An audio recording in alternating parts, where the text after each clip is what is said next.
What's up guys, it's Liam from TCG Ireland, and today I've got my machining deck profile. It's version 4.0 of the deck and now includes Stride.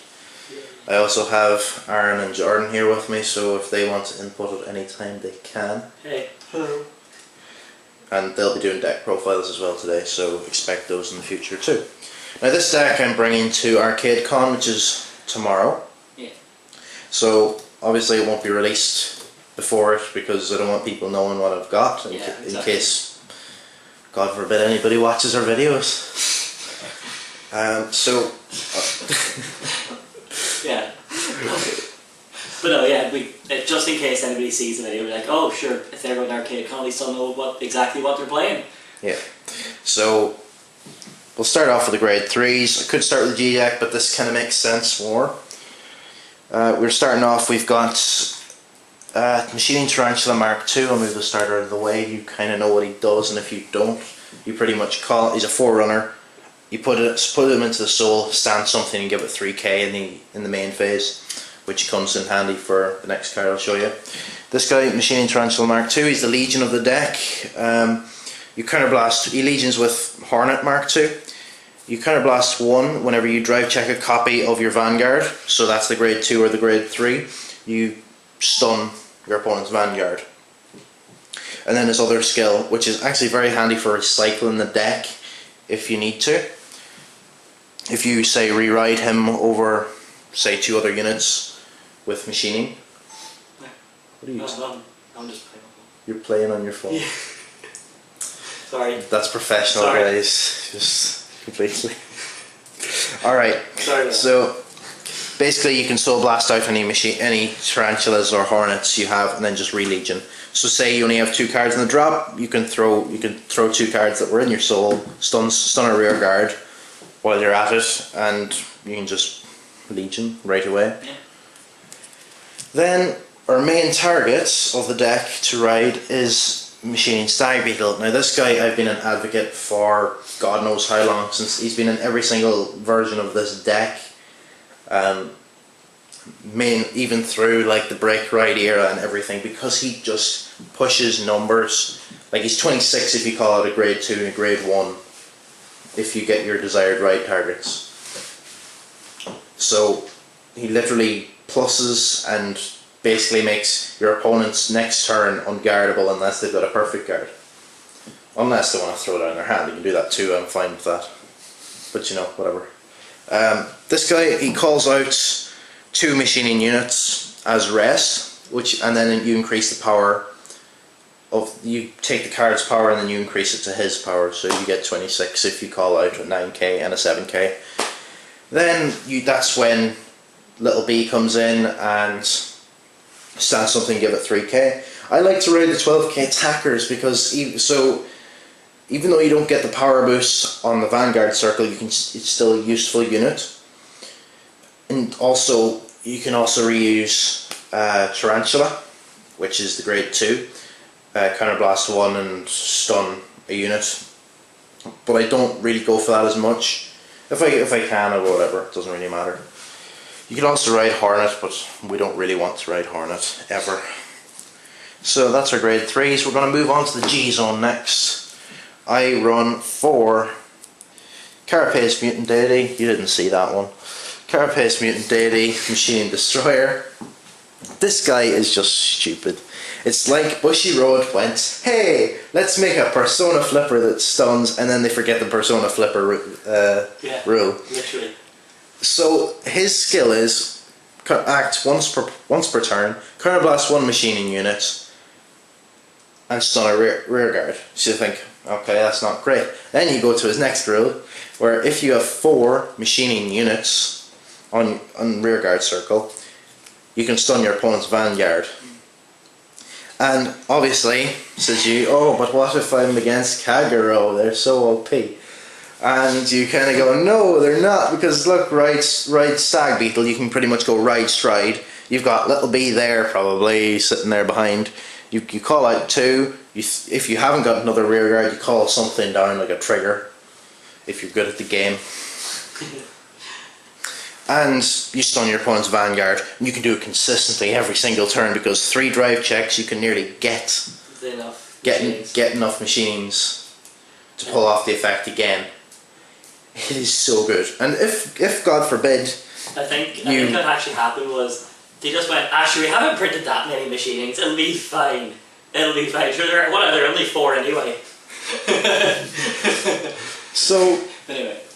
Then we move on to the second lot of the grade 4s, which nobody's ever going to use unless you're out of counterblasts or your opponent survives for 4 stuns. We've got 2 Rain Element Maju. I've seen people run this at 4. This is basically a free stride if you've got a 10k Vanguard or less, which you will have in both cases of Tarantula Mark II and Stag Beetle, because you can count the hearts as a 9k from Hornet Mark II. And Stag Beetle is 10k anyway, so you pretty much ditch your grade 3 and pick it back up, and you can use it next turn, which is what makes this really consistent for striding. So say you're really early game, and you don't exactly have feed, you can use that instead, and you've got it for next turn. You know, it's quite good. Then probably the finisher of the deck, if you haven't finished them already, we've got Snow Element Blizza. I take this in every single deck because it's just such a good card. You counterblast 1 when it attacks, you choose a unit in your G zone and turn it face up. It's also really good early game if you've got units that need 2 or more cards face up in the G zone.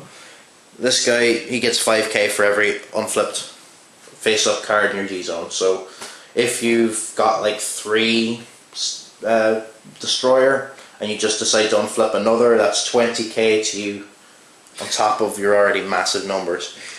So 46k before boost. 46k before boost, I'm not going to laugh at that. So then we'll move on to the grade 2s. We've got 4 of the Legion Mates, which is pretty much a shit card in pretty much every sense of the word. When he's placed on rearguard, if your Vanguard is in Legion, you can choose an opponent's rearguard and stun it. You're never going to be in Legion that often, and if you are, he comes in useful, but not a whole lot.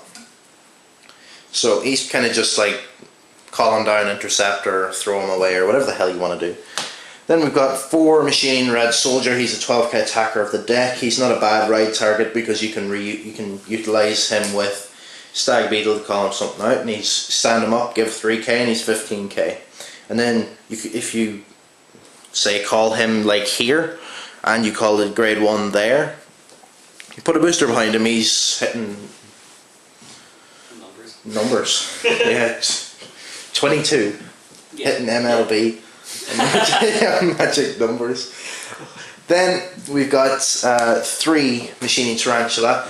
I've seen a lot of people run Papillo or whatever he's called, Papio. Papillo.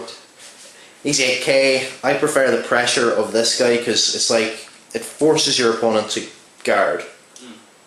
I think people run Papillo whenever they're running War Seal.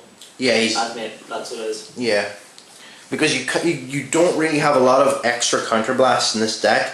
But let's say early game, because you're going to heal, you're going to be able to like get rid of that counterblasted damage, which we don't have him on Flipper for Megacolony, but whatever.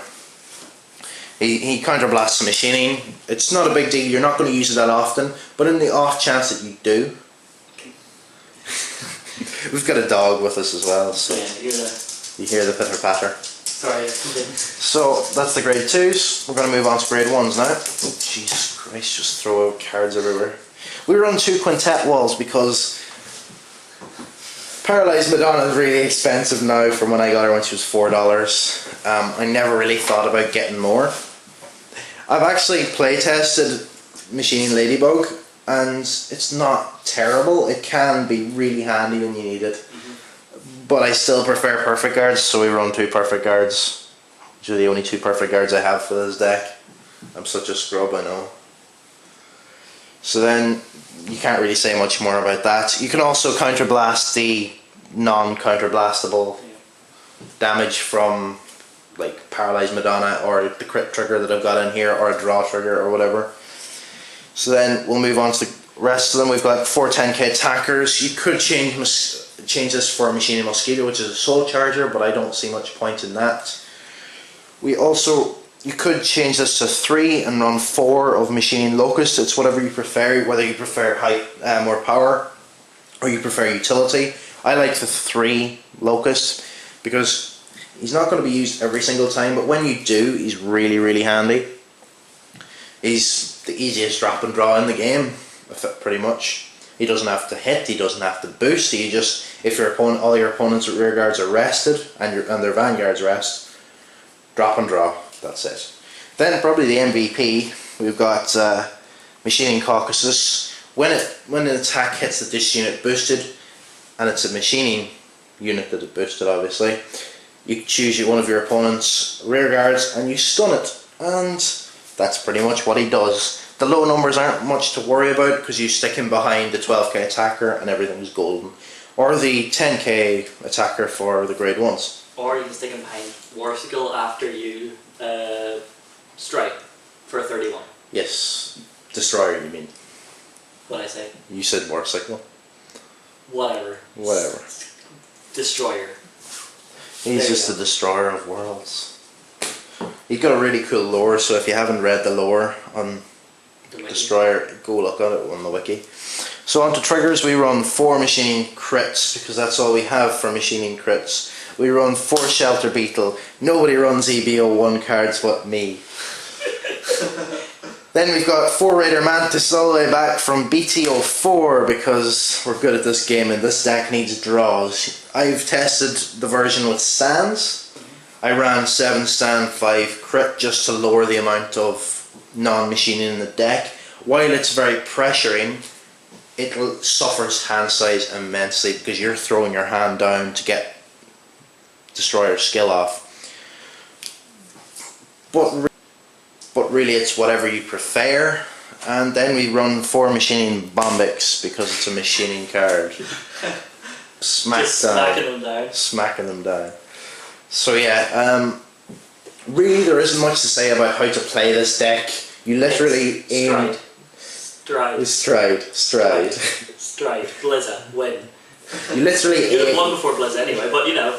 You literally aim for Stag Beetle 90% of the time, and if you can't get it, it's not a big deal because you still draw from the draw triggers. And the drop and draws also help. If you've got a draw trigger, you can just fuck that away and pick up another card.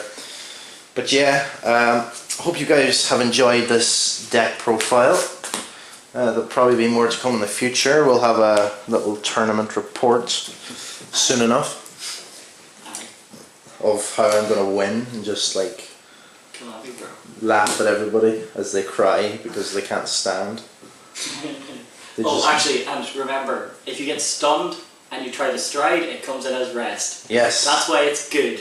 Yeah, because this deck is completely anti-stride for your opponent. So good. Like, they have to re-ride, then ditch grade 1, the enabler, or grade 3. So that's 2 cards. So that's 2, that's 3. They run 8 average, so you've already milled through like 3 out of 8. And then you do it again, and again, and again. So yeah, thanks for watching guys, and I'll see you in the next video. You want to say bye-bye now? Oh yeah, bye. Stay tuned for Megacolony Part 5. Yeah.